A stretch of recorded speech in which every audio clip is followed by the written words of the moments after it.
श्री ने धर्म के शाश्वत सत्यों से युग को प्रभावित किया है, इसलिए आप युग धर्म के व्याख्याता हैं। आपकी पवित्र संतता में अध्यात्म जीवंत हो उठा है। पुरुषार्थ की इतिहास परंपरा में इतने बड़े पुरुषार्थी पुरुष का उदाहरण कम ही है जो अपनी सुख सुविधाओं को गौण मानकर जन कल्याण के लिए जीवन जिए। आपका आभा मंडल इतना पवित्र है कि जो भी आपके संपर्क में आता है आपके व्यक्तित्व से आकृष्ट हुए बिना नहीं रहता। हम सबका सौभाग्य है कि अपने बहुमूल्य व्यस्तता भरे समय से पूज्यपाद हमारा उत्साह बढ़ाने हमारे बीच में है। बंधुओं, यह देव दुर्लभ सौभाग्य हमें मिला है। राष्ट्र संस्कृति रक्षणार्थ हमको संपूर्ण विजय प्राप्त करनी है। याची देही याची डोला, अर्थात इसी देह में इन्हीं चर्म चक्षुओं से भारत माता को विश्व गुरु के दिव्य भव्य सिंहासन पर सुखपूर्वक प्रतिस्थापित करना है। इस केशव मंत्र को अक्षरशः अपने जीवन में चरितार्थ करने वाले पूज्य गोविंद देव जी महाराज का आप सबकी तरफ से अभिनंदन करते हुए, अपनी श्रद्धा प्रणति निवेदित करते हुए आग्रह करती हूँ कि हम सबका मार्गदर्शन करें। उनके श्रीमुख से राम तत्व से परिचित होने का अर्थ होगा अपने आप से परिचित होना, अपनी समस्याओं से परिचित होना और उनका समाधान प्राप्त करना।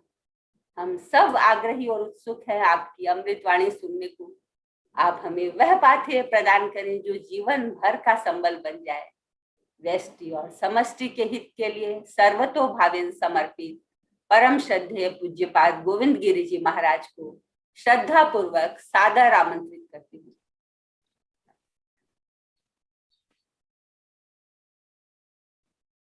श्री राम जय राम जय जय राम। श्री राम जय राम जय जय राम। श्री राम जय राम जय जय राम।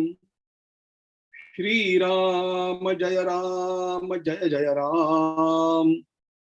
श्री राम जय राम जय जय राम। श्री राम जय राम जय जय राम। वर्णानां अर्थसंघानां रसानां छन्दसामपि मंगलानां च कर्तारौ वंदे वाणी विनायकौ। नमामि सद्गुरुं शान्तं सच्चिदानंद विग्रहं पूर्ण ब्रह्म परानंदं ईशमानंद वल्लभं माधुर्य सकल्लोलां शिवशक्त्यैक रूपिणीं अमृतानुभवार्थाय वंदे ज्ञानेशनंदिनीं। आपदामपहर्तारं दातारं सर्वसंपदां लोकाभिरामं श्रीरामं भूयो भूयो नमाम्यहम्। रत्नाकराधौतपदां हिमालय किरीटिनीं ब्रह्मराजर्षिरत्नाढ्यां वंदे भारत मातरम।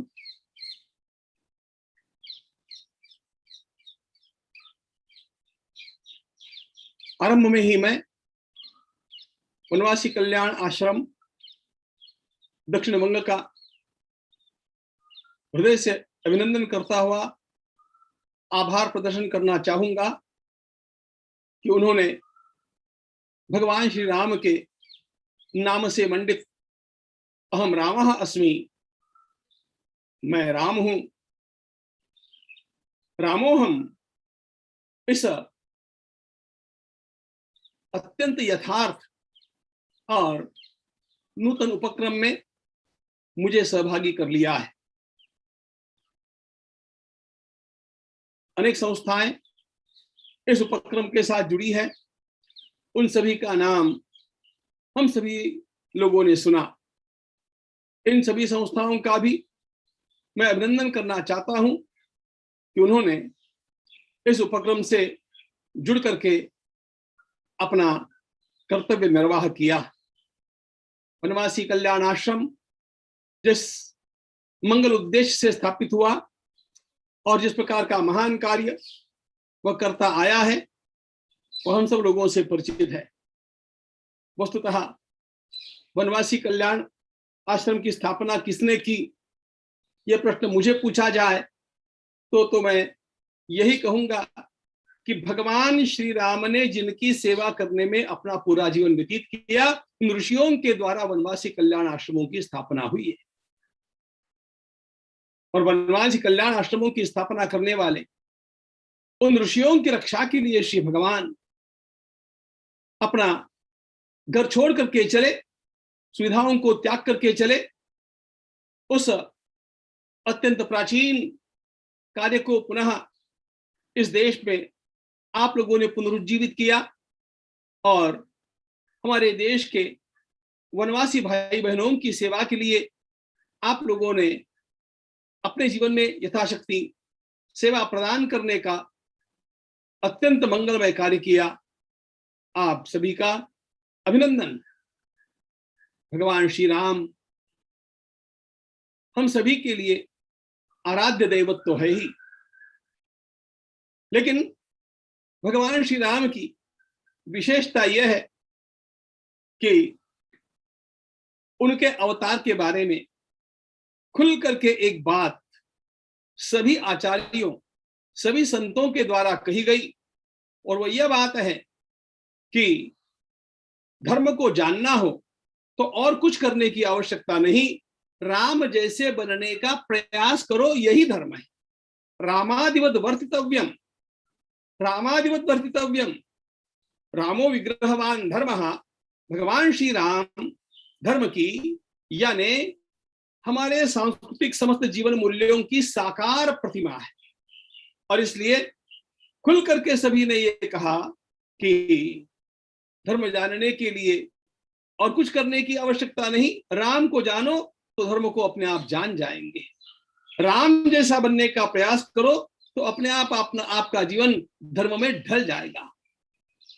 मर्यादा पुरुषोत्तम भगवान श्री राम इस प्रकार हम सभी के लिए सहस्त्राब्दियों से आदर्श रहे हैं और उनके मार्ग पर चलने का प्रयास करना, यही पाठ हम लोगों को हमारे पूर्वजों ने पढ़ाया है। यह अनुकरणीय चरित्र है, आदरणीय, पूजनीय, प्रातस्मरणीय अनेक चरित्र हैं और वे भी अपने अपने स्थान पर अत्यंत श्रेष्ठ ही है, किंतु जिनका अनुसरण करने का प्रयास किया जाए उन भगवान श्री राम के बारे में आज कुछ चिंतन मुझे आप सब लोगों के समक्ष करना है। मैं इससे अभिभूत हूं और मैं इस बात को लेकर के भी बहुत अभिभूत हूं कि भगवान श्री राम का यह आदर्श जिन्होंने अपने जीवन में उतार करके दिखाया, ऐसे हमारे इस देश के उत्थान के लिए अपने संपूर्ण परिवार का होम करने वाले स्वातंत्रवीर सावरकर जी का आज जन्मदिन है, आज उनकी जयंती है। सावरकर जी ने स्वयं जो इस राष्ट्र के लिए किया वह हम सब लोगों को प्रायः ज्ञात है। उधर मैं समय मिला तो थोड़ा आऊंगा अभी, लेकिन उन्होंने हमारे सामने भगवान श्री राम को रखा। उन्होंने हमारे सामने आधुनिक भगवान श्री राम के रूप में छत्रपति शिवाजी महाराज को रखा। इस देश को जगाना होगा तो श्री राम के मार्ग पर चलना पड़ेगा। इस देश का और विश्व का कल्याण करना होगा तो छत्रपति शिवाजी महाराज के मार्ग पर चलना पड़ेगा। सावरकर जी ने शिवाजी महाराज का आदर्श सामने रखा। वंग प्रांत के हैं आप लोग, आप लोगों को इतना तो मैं जाते जाते बतला नहीं चाहता हूं कि नेताजी सुभाष चंद्र बोस जो स्वयं इस राष्ट्र के अत्यंत महान गौरव रहे, उन नेताजी सुभाष चंद्र बोस को जब वे सावरकर जी से मिलने के लिए आए तब सावरकर जी ने कहा कि आप छोटे मोटे काम मत कीजिए, आपको शिवाजी का आदर्श अपने सामने रख करके देश के बाहर जाकर के भारत की राष्ट्र की संस्थापना कर देनी चाहिए और भारत के ब्रिटिशों के ऊपर आक्रमण करना चाहिए। ये मंत्र शिवाजी महाराज का आदर्श अपने सामने रखते हुए सावरकर जी ने नेताजी सुभाष चंद्र बोस को दिया और वही सफल हुआ।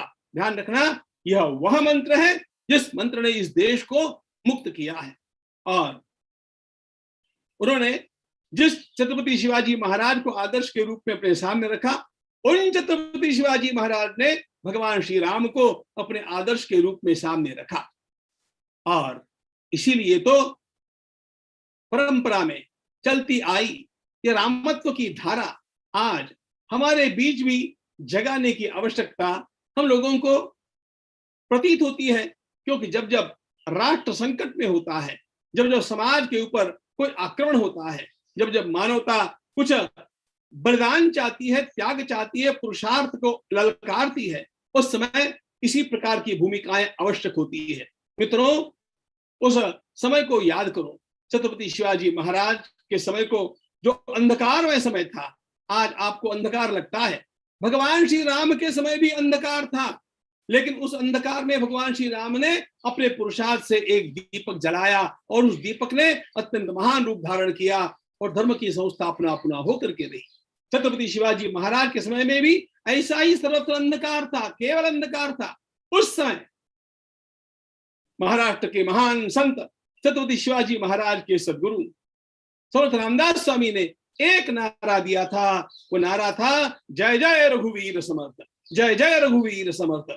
जिस समय सब लोग अत्यंत पराभूतता का अनुभव कर रहे थे, सब लोग डरे हुए थे, सहमे हुए थे, कब कहां से आक्रमण होगा और कब हमारा सब कुछ लुट जाएगा, ऐसे भय की छाया में सब लोग जब रात दिन जी रहे थे, उस समय विजय का मंत्र देने वाले समर्थ रामदास स्वामी ने एक नारा दिया, जय जय रघुवीर समर्थ। और उन्होंने भगवान श्री राम का ही आदर्श सामने रखा। उन्होंने कितना महान मंत्र हम लोगों को दिया, जय जय रघुवीर समर्थ। हमारे सामने आदर्श के रूप में भगवान श्री राम और अपने जीवन के आदर्श के रूप में स्वयं हनुमान जी महाराज को रखा और राष्ट्र का पुनः उत्थान हुआ। इस प्रकार का कोई न कोई मंत्र पीढ़ी दर पीढ़ी में आवश्यक होता है। छत्रपति शिवाजी महाराज की जय, यह हमारी सेना का मंत्र हो गया, यह क्रांतिकारकों का मंत्र हो गया। आप लोगों को पता है, भगत सिंह जी जैसे महान वीरों का मंत्र हो गया था, इनकिलाब जिंदाबाद, इनकिलाब जिंदाबाद। यह नारा ऐसा था जिस नारे ने लोगों के भीतर पुरुषार्थ फूंक दिया। इनकिलाब जिंदाबाद ये जैसा एक नारा था, उसी प्रकार एक नारा इस देश में और चला, वंदे मातरम। और यह नारा बंगभूमि के सुपुत्र बंकिम बाबू ने दिया हुआ था। ध्यान रखना, वंदे मातरम। इस वंदे मातरम को अपने कंठ से गाते हुए, अपने मुख से उच्चारित करते हुए कितनी कितनी यातनाएं सह गए हमारे क्रांतिकारक, कितनी कितनी यातनाएं सह गए हमारे अत्यंत बड़े बड़े देशभक्त, लेकिन उन्होंने वंदे मातरम कहना नहीं छोड़ा, क्योंकि वंदे मातरम के भीतर से शक्ति का संचार होता था। वंदे मातरम के माध्यम से उनके भीतर ऊर्जा का जागरण होता था। भारत माता की जय, ये इसी प्रकार का नारा रहा है। वर्तमान में हम लोगों ने सर्वत्र आसेतु हिमाचल एक नारा सुना मित्रों, और वह नारा रहा है जय श्री राम, जय श्री राम। यह नारा, इस जय श्री राम के नारे को लेकर के और कितने बड़े बड़े काम हुए। इतिहास इसकी गवाही है, इतिहास इसका साक्षी है कि जो होगा ऐसा लगता नहीं था, जो बड़ा दुस्साध्य लगता था, बिल्कुल कठिन लगता था, वो भी हो गया। क्योंकि करोड़ों करोड़ों लोगों के कंठ से एक ध्वनि आया, एक नारा आया, एक गर्जना आई, जय श्री राम।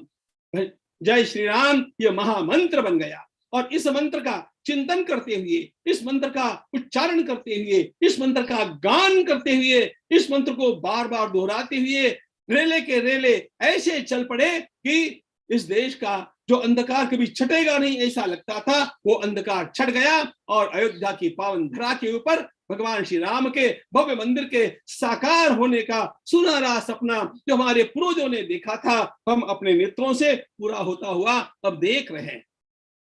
यह शक्ति थी जय श्री राम इस मंत्र की, और इसी जय श्री राम ने कितना कितना प्रभाव लोगों पर डाला है। अभी अभी निधि समर्पण के कार्य में पूरे देश में घूमते हुए मैंने स्थान स्थान पर इसका अनुभव किया कि लोगों के भीतर जय श्री राम कहते हुए कैसे भाव उमड़ते हैं, कैसे लोगों के नेत्रों से आंसू बहते हैं, कैसे लोगों का, गरीब से गरीब लोगों का, छोटे बालक से लेकर के बड़े तक सबका, बिल्कुल राष्ट्रपति जी से, महामहिम राष्ट्रपति जी से लेकर के सामान्य सी सामान्य झुग्गी झोपड़ी में रहने वाली एक आध बहन का, एक आध बच्चे का भी अंतःकरण कैसे हिल जाता है, आंदोलित होता है जब वे जय श्री राम सुनते हैं। इसका अनुभव मैंने स्वयं लिया है।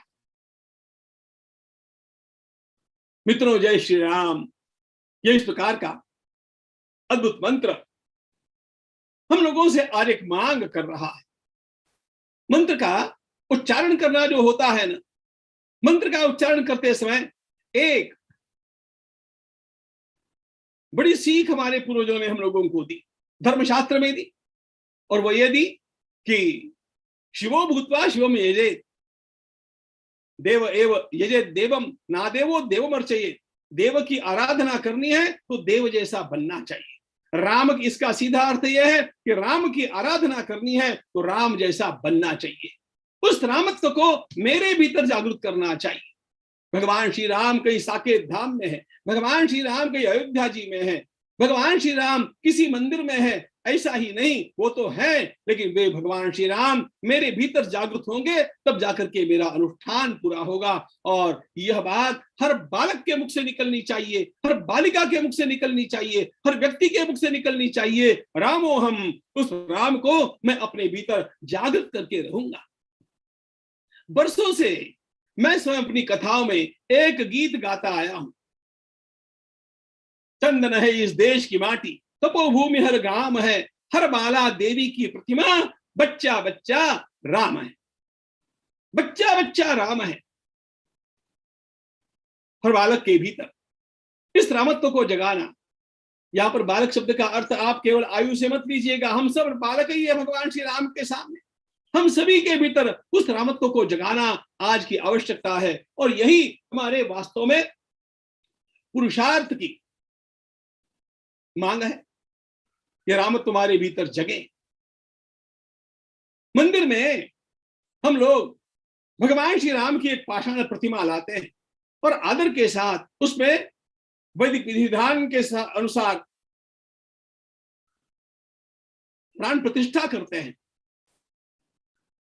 प्रतिमा तो आई, प्रतिमा के भीतर प्राण प्रतिष्ठा विधि पूर्वक की गई। निश्चित रूप से मंदिरों की प्रतिमाओं की इस प्रकार की स्थापना की जानी चाहिए, की जाती है, और वो अभिनंदनीय है। लेकिन उत्तम कार्यकर्ता का लक्षण केवल मंदिर के भीतर राम जी की स्थापना करना नहीं, उत्तम पुरुष का तो लक्षण यह है मैं राम की स्थापना मेरे अंतःकरण में करूं, मेरे हृदय सिंहासन के ऊपर राम की स्थापना करूं, रामोहम का साक्षात्कार में करूं, मैं स्वयं भगवान श्री राम का अंश बन करके चलने का प्रयास करूं। मित्रों, भगवान श्री राम का पूर्ण अनुकरण करना, पूर्ण अनुसरण करना पता नहीं किसे कब संभव होगा। उसके लिए तो एकाध छत्रपति शिवाजी महाराज ही आने पड़ते हैं, लेकिन हम भी कोई कम थोड़ी है, हम भी तो उन्हीं के अंश है, हम भी तो उन्हीं के अनुचर है। और इसलिए हम लोगों को अपने भीतर इस रामत्व की जागृति करनी चाहिए, और यदि रामत्व की जागृति करनी है तो श्री राम क्या है इसको जानना भी चाहिए। जितना जितना भगवान श्री राम को जानेंगे और जितना जितना भगवान श्री राम के व्यक्तित्व से, उनके आदर्शों से प्रेम करेंगे, तो अपने आप भगवान श्री राम के भीतर की वे शक्तियां हमारे भीतर संक्रमित होगी, हमारे भीतर जागृत होगी, और रामोहम का साक्षात्कार, अहम रामः अस्मि, इसका साक्षात्कार न केवल आपको बल्कि आपके आसपास आने वाले हर व्यक्ति को होने लगेगा कि ये कुछ अलग है, इसके भीतर की संवेदनाएं कुछ अलग है, इसके भीतर की प्रेरणाएं कुछ अलग है, इसके भीतर कुछ जग गया। यह सब होने के लिए भगवान श्री राम के जीवन का चिंतन करने की आवश्यकता है, क्योंकि जिसका हम चिंतन करते हैं उसके अनुसार हम ढलते जाते हैं। यह हमारे शास्त्र की परिपाटी है, यह हमारे शास्त्रों की सीख है। कैसे है भगवान श्री राम, कैसे है भगवान श्री राम, इसका चिंतन कैसे किया जाए। मैं तो महीनों महीनों तक बोलते रहता हूं, तब भी राम जी का चिंतन पूरा होता नहीं है, और मुझे आखिर में यही कहना पड़ता है जो कि कालिदास को कहना पड़ा था कि इतना बोलने के पश्चात भी मैं आपका वर्णन नहीं कर पाया हूं भगवान, अपनी वाणी को विराम दे रहा। श्रमेण तदशक्त्या वा न गुणानां यत्तया। समय की एक सीमा होने के कारण मुझे रुकना पड़ रहा है, लेकिन समय की सीमा है, आपके गुणों का पार नहीं है।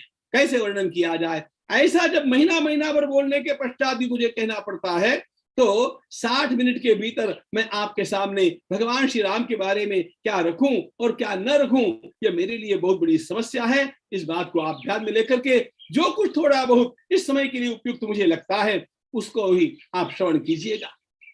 भगवान श्री राम का जब हम श्रवण करते हैं तब सबसे पहले एक बात हमारे ध्यान में आती है।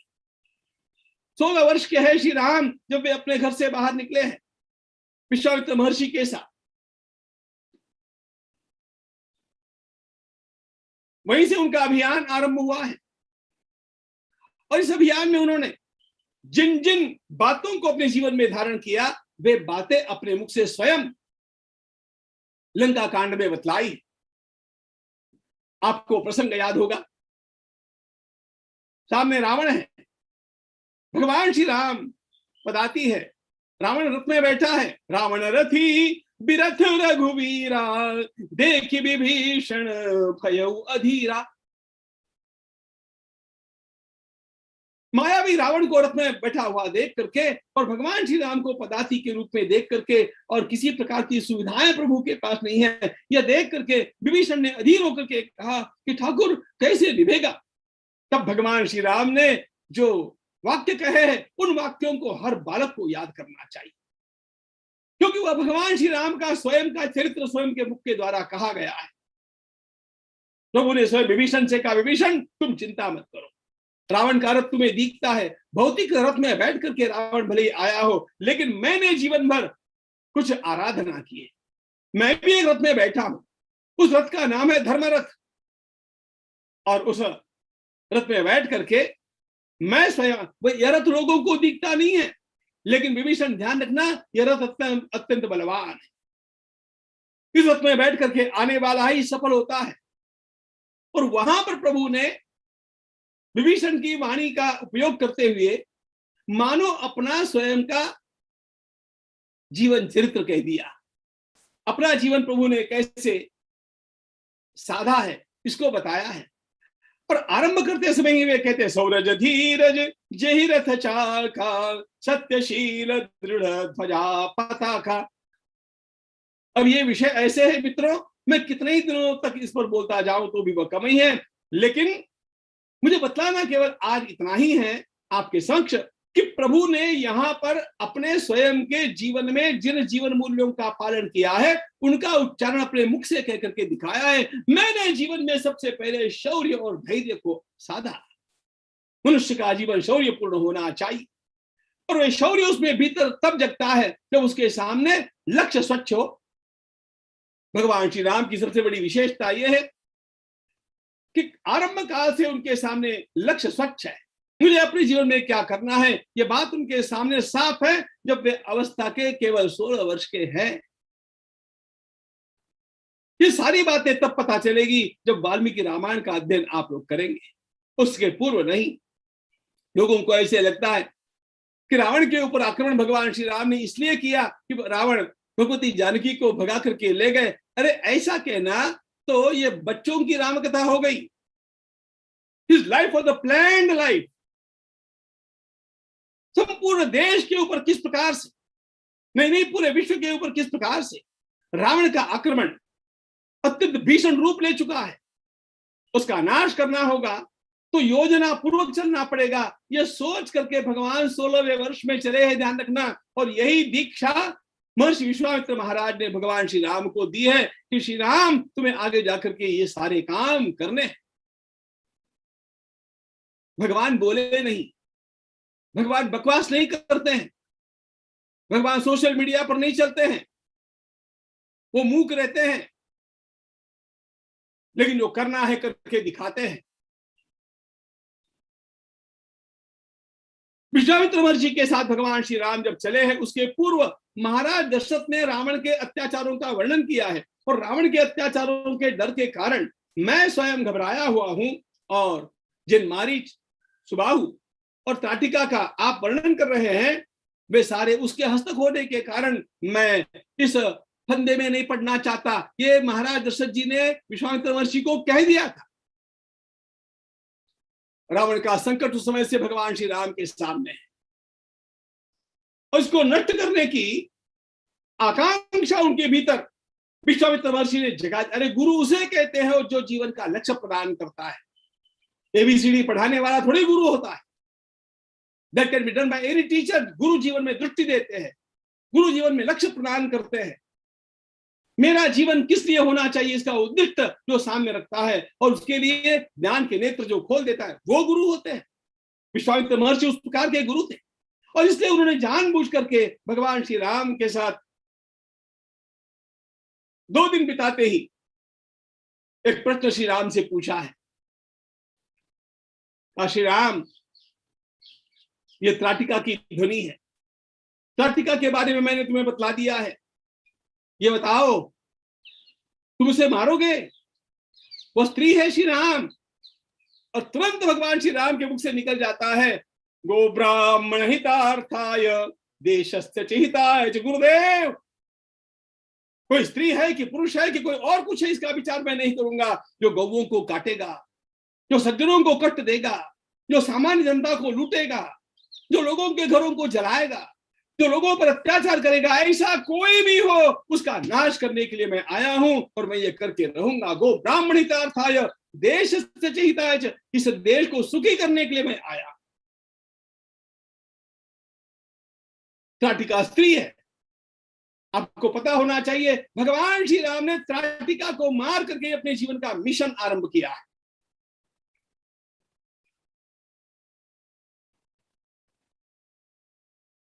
और विश्वामित्र महर्षि पहले व्यक्ति है जिन्होंने उस प्रसंग में भगवान श्री राम का जयकारा किया है। मित्रों, यह भगवान श्री राम का मिशन स्टेटमेंट है जीवन का। मुझे जीवन में क्या करना है, उनको उस समय से पता है। यदि हमें अपने भीतर रामत्व को ढालना होगा, यदि रामत्व को जागृत करना होगा, तो सबसे पहले हमारे सामने एक लक्ष्य होना चाहिए। मुझे भारत माता को सुखी करना है, भारत के बच्चे बच्चे को सुखी करना है।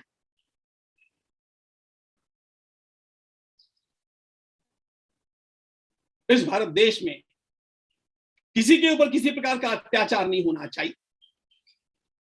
स्वामी विवेकानंद कहा करते थे कि यहां से इस देश का छोटे से छोटा झुग्गी झोपड़ी वाला व्यक्ति भी यदि भूखा सोता हो और मुझे चैन की निद्रा आती हो, तो मैं काहे का भारत का सेवक, मैं भारत माता का भक्त कैसे हो सकता हूं।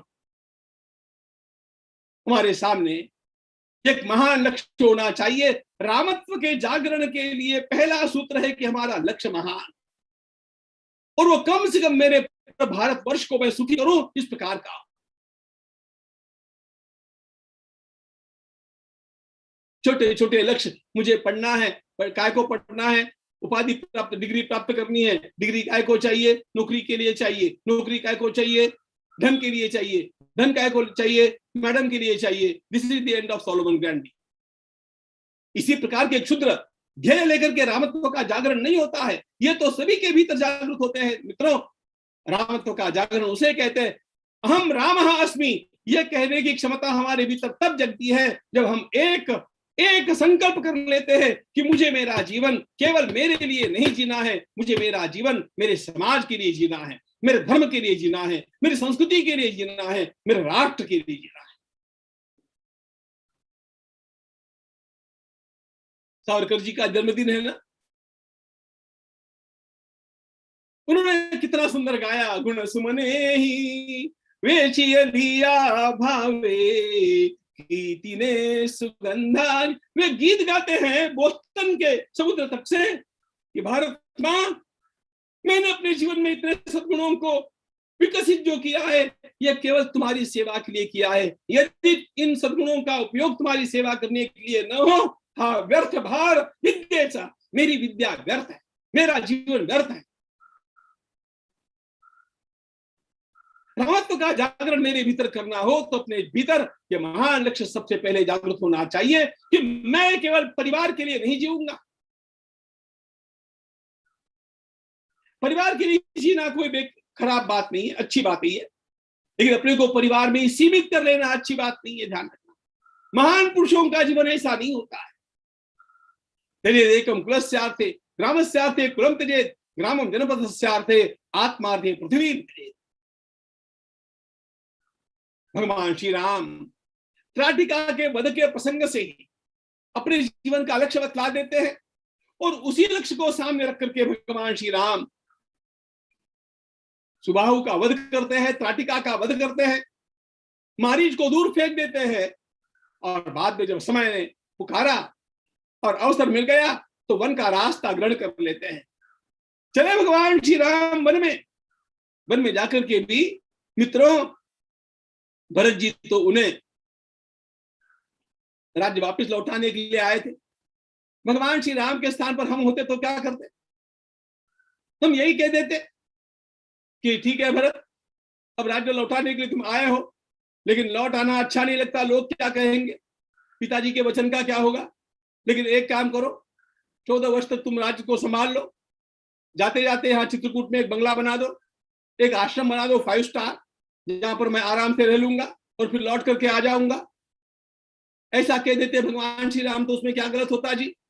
लेकिन प्रभु ने नहीं कहा, क्योंकि प्रभु को चित्रकूट में भी टिकना नहीं था, भगवान को दक्षिण भारत का संगठन करना था। मित्रों, दक्षिण भारत का संगठन करना ही आवश्यक है, ये बात भगवान श्री राम जानते थे और इसलिए चल पड़े। भगवान एक स्थान पर टिके नहीं, ऋषियों के आश्रमों में घूमते रहे, निरंतर ऋषियों के आश्रमों में भगवान घूमते रहे। किस ऋषि के आश्रम में 7 दिन रुके, 3 दिन रुके, कहां 15 दिन रुके, कहां 1 महीना रुके, कम से कम 3 दिन और अधिकतम 1 महीना। इस प्रकार अनेक ऋषियों के आश्रम में निवास करते हुए पूरे दंडकारण्य को उन्होंने छान डाला, पूरे दंडकारण्य को। और क्या किया? भगवान श्री राम ने इन ऋषियों का संगठन किया, इन ऋषियों के साथ भीलों को मिलाया, गोर्णों को मिलाया, संथालों को मिलाया। अयोध्या के क्षत्रियों के साथ श्रृंगवेरपुर के भीलों का संगठन बनाया, उनका प्रेम, उनकी दिल जमाई कर दी। आगे चल करके प्रभु ने इन सब के साथ वानरों को मिलाया, पापी राक्षसों में भी जो सज्जन थे विभीषण जैसे, उनको भी अपने पास लिया। इसका अर्थ क्या है पता है आपको? इसका अर्थ है समाज का संगठन कैसे करना चाहिए और समाज के संगठन के लिए कैसे छिप करके अपने को बिल्कुल सादगी पूर्ण जीवन व्यतीत करते हुए लोगों के घर घर जाकर के समाज को जोड़ना चाहिए। यह प्रभु के द्वारा किया गया सबसे महान सेतु बंधन था।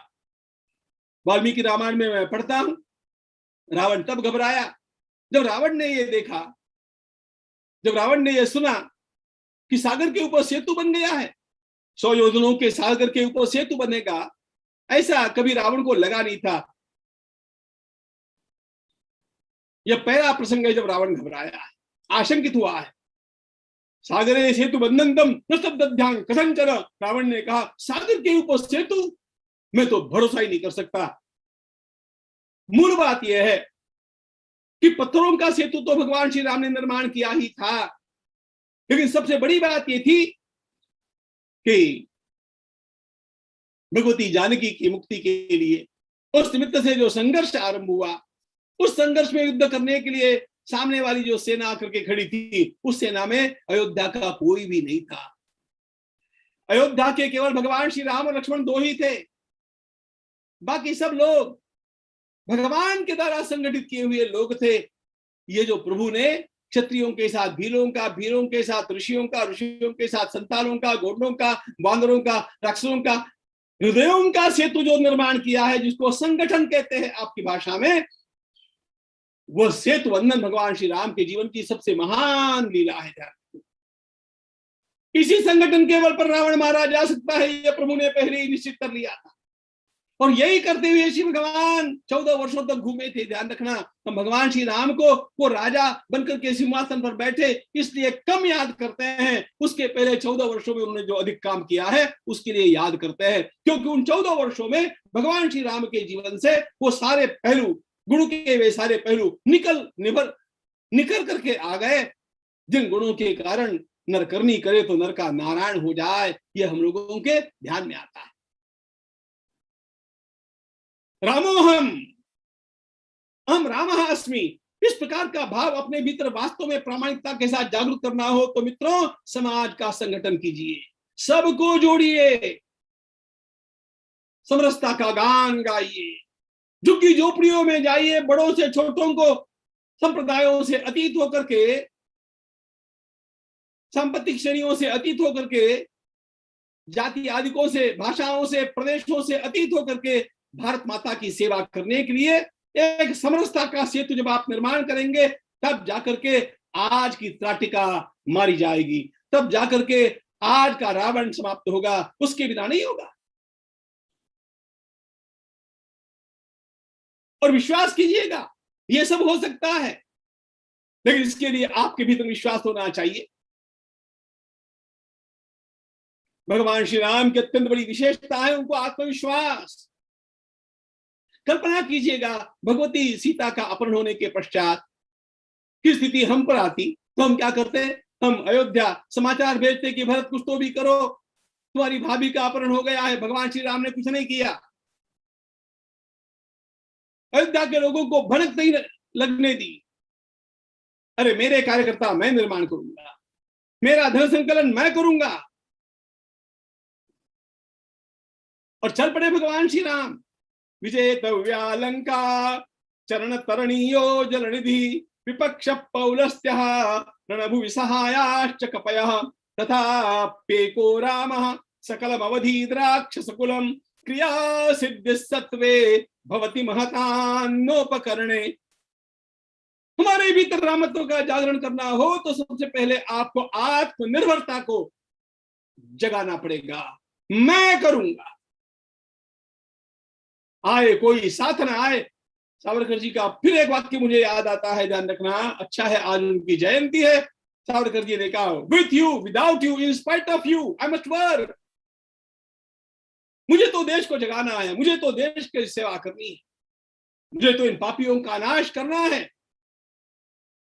आप साथ में आएंगे तो आपका स्वागत है, नहीं आएंगे तो आपको नमस्कार है, बीच में आएंगे तो आपको भी कुचल करके हम इस मार्ग पर आगे चलने वाले। With you, without you, in spite of you. मित्रों, इस देश में राम की संस्कृति को बचाना है, इस देश में वेदों के गान को बचाना है, इस देश में मंदिरों को बचाना है, गौ माताओं को बचाना है, इस देश की सतियों की लज्जा को बचाना है, इस देश को मतांतरण से रोकना है और भारत को भारत के रूप में रखना है। तो यह भूमिका हम लोगों को धारण करनी पड़ेगी, उसके बिना ये देश बचने वाला नहीं है। उस समय का रावण 10 मुखों वाला था, ऐसा सुनते हैं ना हम लोग। आज की समस्याओं के भी अनेक मुख है, ध्यान रखना, एक नहीं। कभी ये समस्याएं हमारे सामने सांप्रदायिकता के रूप में आती है, कभी ये समस्याएं हमारे सामने साम्यवाद के रूप में आती है, कभी ये समस्याएं जिहाद के रूप में आती है, कभी ये समस्याएं भिन्न भिन्न चर्च के द्वारा किए गए अनेक घिनौने मामलों के रूप में आती है। इस देश को तोड़ने वाले, इस देश की संस्कृति को नष्ट करने वाले, हमारे ही देश में जन्मे हुए, इसी देश की भूमि का अन्न खाने वाले और जल पीने वाले, लेकिन जिनके ईमान विदेशी लोगों को बेचे हुए हैं, ऐसे कितने ही लेखक इस देश में हैं, ऐसा पापी मीडिया इस देश में है, ऐसे कितने ही भारत तेरे टुकड़े होंगे कहने वाले इस देश में। इस देश का दुर्दैव ये है, आज भी इस देश में रहकर के अपनी निष्ठा को बेचने वालों की यहां पर कमी नहीं है। ये सारी हमारे सामने आई हुई रावण के अनेक मुख्य समस्या की तरह खड़ी हुई समस्याएं हैं, लेकिन हार मानने की आवश्यकता नहीं है। यदि हमारे भीतर रामत्व जगता है और भगवान श्री राम ने जिस शैली से काम किया, उस शैली से हम लोगों को जोड़ते जाते हैं, अपने आप सेतु बंधन करते जाते हैं, और जातियों से अतीत होकर के, संप्रदायों से अतीत होकर के भारत माता को आराध्य मान करके चलते हैं, तो मित्रों ये पापी रावण भी खत्म होंगे। लेकिन ये बात हमारे सामने होनी चाहिए और ये निश्चित रूप से हम लोगों को जानना चाहिए कि आसेतु हिमाचल भारत माता मेरी माता है। इस देश के किसी भी कोने में निर्माण होने वाली कोई भी समस्या मेरी समस्या है, वो वहां की समस्या नहीं है।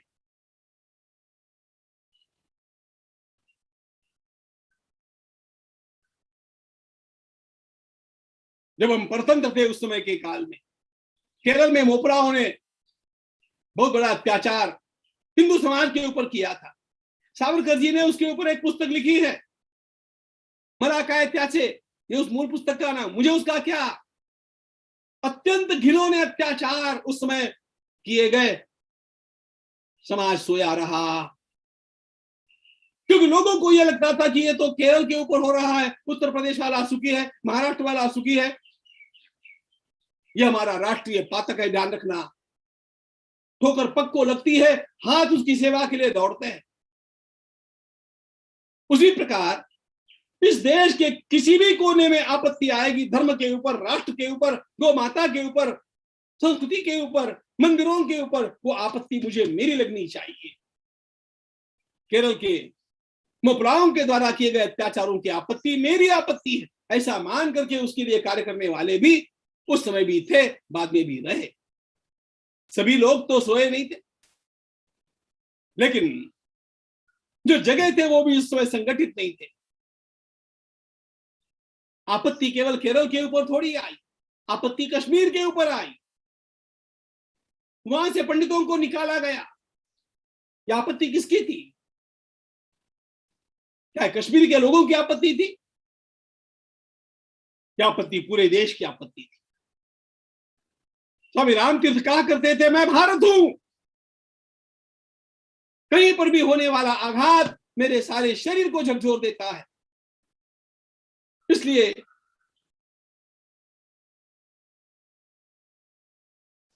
कश्मीर की आपत्ति केवल कश्मीरी लोगों की नहीं, वो पूरे भारत की आपत्ति है, क्योंकि भारत माता का वो शीर्ष रहा।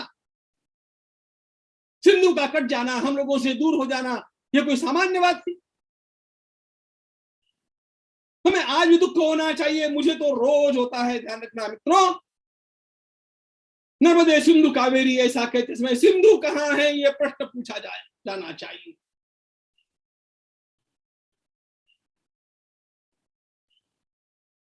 मुझे याद है प्रसंग, स्वर्गीय माननीय अटल बिहारी वाजपेयी जी उस समय हमारे भारत माता मंदिर में आए थे और हमारे पूज्य स्वामी जी महाराज ने मुझे बोलने के लिए कहा। मैंने अटल जी से उस समय कहा कि गंगा जी के तट पर आकर के आप गंगा जी के मंदिर का उद्घाटन क्या करते हैं? हम लोगों को चाहिए कि ऐसा उद्घाटन हम सिंधु के तट पर जाकर के करें। हमारे पूज्य गुरुदेव और अटल जी दोनों भी अभिभूत हो गए। सिंधु को मुक्त करना हमारे सामने क्यों लक्ष्य नहीं? हमारा वंग कटा हुआ है, क्यों दुख नहीं होता है हम लोगों को? अरे ये वंग भूमि जो चैतन्य प्रभु महाप्रभु की भूमि है, जो गौरांग महाप्रभु की ठाकुर रामकृष्ण देव की भूमि, जो बंकिम बाबू की भूमि है, रवि बाबू की भूमि है, चित्तरंजन दास की भूमि है, स्वामी विवेकानंद को जन्म देने वाली और अरविंद को जन्म देने वाली जो भूमि है, उस बंगाल में जो अत्याचार होते हैं वो अत्याचार केवल बंगीय लोगों के ऊपर थोड़े हो रहे हैं। यदि मैं राम हूं ऐसा मुझे लगता हो तो केवल वंग प्रदेश का नहीं, आसेतु हिमाचल राष्ट्रीय समाज जगना चाहिए। और यदि इस प्रकार की आपदाएं आई है तो उस आपदा से बाहर निकालने के लिए वंग प्रदेश के लिए जो कुछ करने की आवश्यकता होगी वो करने के लिए सिद्ध होकर के वहां पर जाना चाहिए। ये जिसके अंतःकरण में जगता है वही ये कह सकता है कि हम रामा अस्मि, मैं राम। इस पुरुषार्थ का जागरण हमारे भीतर करना, यही सच्चा रामत्व है मित्रों। एक बात बता देता हूं, बहुत आवश्यक है। भगवान श्री राम पतित पावन रहे, भगवान श्री राम करुणा निधान रहे, मुझे सब पता है। राम कथा मैं महीनों तक कहता हूं। आज आवश्यकता उस राम की है, आज आवश्यकता उस रामत्व को जगाने की है जिसने कभी अपना कोदंड छोड़ा नहीं। ध्यान रखना, भगवान श्री राम की यह विशेषता आपके ध्यान में है। आवश्यकता पड़ने पर भगवान ने अयोध्या जी का त्याग किया। माता पिता का त्याग किया। वनवास से लौटने के पश्चात आवश्यकता पड़ने पर भगवती जानकी का भी त्याग किया। वाल्मीकि रामायण के अंतिम सर्गों में आप देखेंगे लक्ष्मण का भी त्याग किया। भगवान श्री राम ने केवल एक बात का त्याग कभी भी नहीं किया, और वह है कोदंड। धनुष का त्याग भगवान ने कभी भी नहीं किया। और इसीलिए भगवत गीता की विभूति योग में भगवान श्री राम को याद किया जाता है, राम शत्रुभृतामहम, शत्रधारी लोगों में मैं श्री राम क्योंकि श्री राम ने शत्रु का त्याग नहीं किया, कोदंड का त्याग नहीं किया। आपने कभी कोदंड रहित श्री राम को देखा? राम का चित्र भी देखा? राम के चित्र की पहचान ही कोदंड है। ध्यान रखना, यह कोदंड प्रतीक है प्रतिकार का। I cannot live in a permissive society, जहां कुछ भी चलता हो ऐसे समाज में मैं नहीं रहूंगा। मैं अपने ढंग से उस समाज को परिवर्तित करूंगा। जहां प्रतिकार करने की आवश्यकता है वहां मैं प्रतिकार करके रहूंगा। भगवान श्री राम प्रतिकार के लिए खड़े हुए, कोदंड उनके प्रतिकार का प्रतीक है। उन्होंने अपने घर में प्रतिकार नहीं किया, कैकेयी माता का प्रतिकार नहीं किया, पिताजी का प्रतिकार नहीं किया, अपने लोगों का प्रतिकार नहीं किया, लेकिन पापियों का प्रतिकार किए बिना वे कभी भी नहीं रहे। इस बात को जानो, आज अपना कौन है पराया कौन है इसको पहचानो। उन सारे लोगों के लिए मेरा आह्वान है कि पहले अपनी दृष्टि स्वच्छ हो जानी चाहिए कि कौन है मेरा। जो भारत माता की जय बिना हिचक के बोलेगा वो मेरा है, जो वंदे मातरम आदर के साथ गाएगा वो मेरा है, जो गौ माता की पूजा करेगा और गौ माता के कटने की बात सुन भी नहीं पाएगा वो मेरा है, जो आसित हिमाचल भारत माता को एक रूप में देखेगा वो मेरा है। भारत में जन्मे हुए सारे के सारे पंथ संप्रदायों को अपना मान करके जो चलेगा वो मेरा है, जो कभी किसी के ऊपर अत्याचार नहीं करेगा वो मेरा है, जो भारत के वनवासियों की सेवा के लिए अपने जीवन को त्यागमय बनाते हुए चल पड़ेगा वो मेरा है। आपदाएं सह करके भी दीन दुखितों की सेवा करने वाला मेरा है। इस राष्ट्रीय समाज को पहचानो, इस राष्ट्रीयता को पहचानो, इस संस्कृति को पहचानो, और ये जिनके जीवन में दिखती है वो कोई भी हो मेरा। बंधुओं, जो अपने हैं उनके साथ लड़ना नहीं चाहिए। हिंदुओं का दुर्दैव है कि वो आपस में लड़ करके मरते हैं, आपस में मतभेदों से समाप्त होते हैं।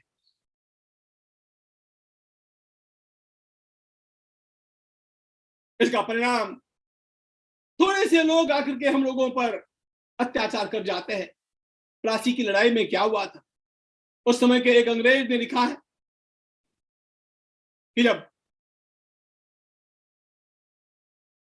इतनी बड़ी संख्या में सैनिकों को बंदी बना करके कलकत्ता के सड़क से ले जाया जा रहा था, उस समय देखने के लिए जितने लोग जुटे थे उनमें से एक एक ने एक एक पत्थर उठा करके मारा होता तो अंग्रेजों को यहां से उसी समय भागना पड़ता, लेकिन सब देख रहे थे, सैनिक बेचारे गुलाम बना करके ले जाए जा रहे।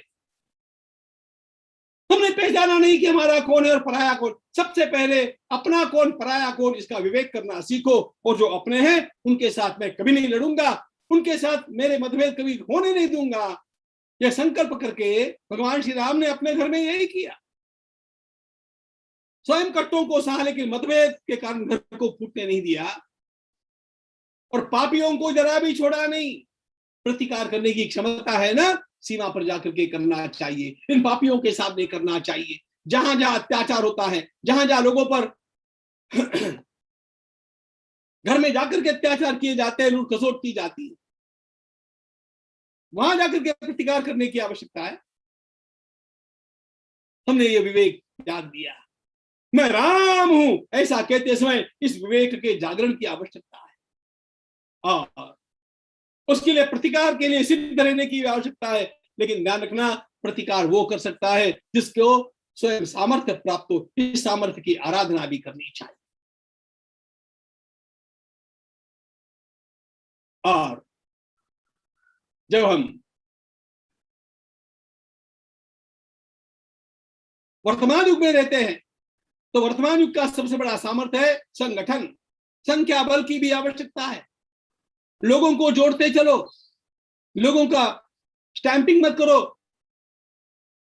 ये पराया है, ये पराया है, उसका ये नहीं, सब मेरे हैं। सबके भीतर भाव जागृत करो। जो दुखी है उनकी सेवा के लिए निकल पड़ो, तब जाकर के हम कह सकते हैं कि मेरे भीतर राम है। भगवान श्री राम ने कोई भेदभाव नहीं किया। लोगों से कैसा प्रेम करना चाहिए भगवान श्री राम से सीखे। शबरी माता के पास जाकर के भगवान श्री राम पहुंच गए, औपचारिकता के लिए नहीं, फोटो खिंचवाने के लिए और सोशल मीडिया पर भेजने के लिए नहीं। भगवान श्री राम जाकर के वहां पर ऐसे घुल मिल गए कि वह उनके जीवन की एक अमर गाथा बन गई। हम कितने वनवासियों के पास जाते हैं, हम कितने वनवासियों की सेवा करते, हम कितने वनवासियों को अपना मानते हैं, हम कितने वनवासियों के लिए अपनी थैली खोल करके दान देते हैं। विचार करो। यदि ये नहीं करते होंगे तो कैसा रामत्व है हमारे भीतर। अरे कोई अपना समय देगा, कोई शारीरिक श्रम करेगा, तो किसी को दान देना पड़ेगा, धन देना पड़ेगा। उसके बिना कार्य कैसे उठेंगे। और सबसे बड़ी बात मित्रों, यदि अपने भीतर के रामत्व को जगाना है तो जो दुखी कार्यकर्ता है उनके पास जाओ, जिनको पापियों ने मारा, जिनके ऊपर पापियों ने अत्याचार किया, जो बेसहारा हो गए। और इसलिए बेसहारा हो गए कि उन्होंने सत्य का काम करना चाहा। आपको याद है जटायु, जटायु ने रावण का प्रतिकार किया। जटायु को पता था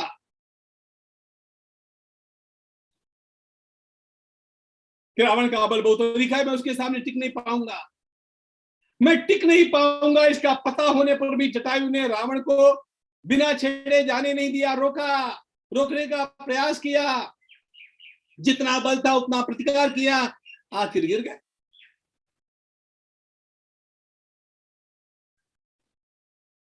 धन्य है भगवान श्री राम प्रभु जटायु के पास। जो सद्भाग्य महाराज दशरथ जी को प्राप्त नहीं हुआ वो जटायु को प्राप्त हुआ। भगवान श्री राम ने कहा था जटायु से, चाचा जी मैं आपको जीवित रख सकता हूं। जटायु ने कहा नहीं राम, इतना भाग्य किसको प्राप्त होता है। महाराज दशरथ जी भी स्वयं चाहते ही थे कि मेरे प्राण राम की गोदी में विसर्जित हो, वो भाग्य उनको नहीं मिला। दशरथ जी की अंत्येष्टि भगवान श्री राम ने नहीं की। जटायु के प्राण भगवान श्री राम की गोदी में विसर्जित हुए। जटायु को जल भगवान श्री राम ने अपने हाथों पिलाया। उनका अंत्येष्टि संस्कार भगवान श्री राम ने अपने हाथों किया। जटायु सफल नहीं हुए। भगवान श्री राम ये नहीं देखते हैं कि कौन सफल होता है कौन सफल नहीं होता है। हर व्यक्ति ने अपना अपना दायित्व निभाया है कि नहीं, जितनी शक्ति थी उतना प्रतिकार किया कि नहीं। बंग की भूमि पर जिन लोगों ने पापियों का प्रतिकार करना चाहा उनके ऊपर भी अत्याचार होता है। और हम लोग घर में बैठे रहते हैं और हम लोग यदि उनकी सेवा करने के लिए आगे नहीं आते हैं तो हमारे भीतर का रामत्व कैसा। मैं बंगवासियों के लिए नहीं बोल रहा हूं, मैं पूरे देश के लोगों के लिए बोल रहा हूं कि जिसने भी इस प्रकार के अत्याचार सहे होंगे उन परिवारों को कौन संभालेगा।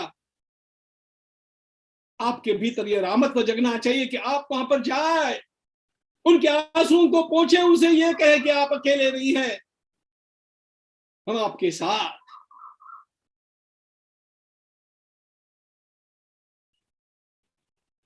भगवान श्री राम एक एक कार्यकर्ता का ध्यान रखते थे, एक एक कार्यकर्ता।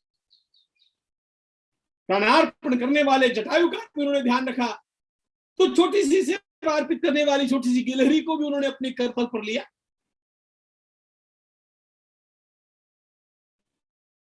उत्तम व्यक्ति वो है मित्रों जिसको अपने घर परिवार के लोगों से भी अधिक प्रिय वो लोग लगते हैं जो भारत माता के लिए काम करते हैं।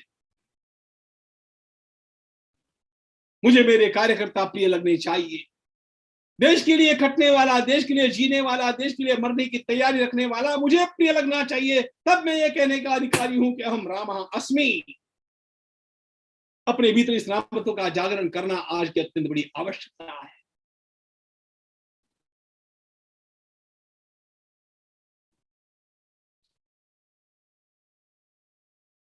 सोने की लंका में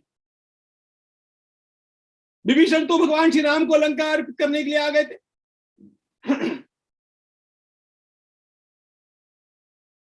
लक्ष्मण के साथ समाचार भेज दिए विभीषण ने भगवान श्री राम के लिए कि काहे को वापस लौट करके जाते हैं आप, सोने की लंका में आपका अर्पण करता हूं, आप राजा बन करके राज कीजिएगा, मैं आपका मंत्री बन करके सेवा करूंगा।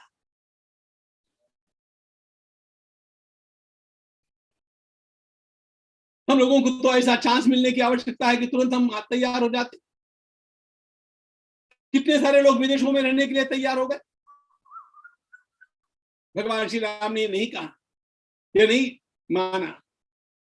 लक्ष्मण के साथ समाचार दे दिए जाकर के, लक्ष्मण विभीषण से बतला दो लंका सोने की है तो भी मुझे लंका से मेरी अयोध्या अत्यंत प्रिय है। अपि स्वर्णमयी लंका, अपि स्वर्णमयी लंका न मे लक्ष्मण रोचते, जननी जन्मभूमिश्च स्वर्गादपि गरीयसी। स्वर्ग से भी लंका मुझे सोने की लंका न मिले मां, सोने की लंका न मिले मां, अवधपुरी की धूल मिले, सोने में कांटे चुभते हैं, मिट्टी में है फूल खिले, अवधपुरी की धूल मिले। मातृभूमि से कैसे प्रेम करना चाहिए श्री राम से सीखे। रामो हम, मेरे भीतर राम का जागरण हो, मातृभूमि के साथ मेरा प्यार।